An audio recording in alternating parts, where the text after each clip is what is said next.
বিশিষ্ট শিক্ষাবিদ, প্রাবন্ধিক ও বামপন্থী আন্দোলনের পুরোধা ব্যক্তিত্ব অধ্যাপক যতীন সরকার আর নেই।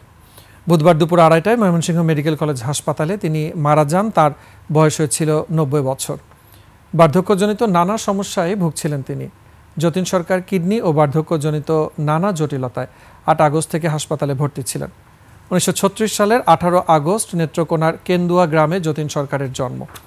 ময়মনসিংহের নাসিরাবাদ কলেজের বাংলা বিভাগের প্রাক্তন শিক্ষক মননশীল সাহিত্য চর্চার পাশাপাশি প্রগতিশীল আন্দোলনের সঙ্গে সক্রিয়ভাবে জড়িত ছিলেন। তিনি বাংলাদেশ উদীচী শিল্পীগোষ্ঠী কেন্দ্রীয় সংসদের সভাপতির দায়িত্বও পালন করেছেন। সাহিত্যে অবদানের জন্য তিনি 2010 সালে স্বাধীনতা পুরস্কার, 2007 সালে বাংলা একাডেমি সাহিত্য পুরস্কার লাভ করেন। তার উল্লেখযোগ্য গ্রন্থগুলোর মধ্যে রয়েছে পাকিস্তানের জন্ম-মৃত্যু দর্শন, সাহিত্যের কাছে প্রত্যাশা এবং শিশুদের জন্য রচিত গল্পে গল্পে ব্যাকরণ।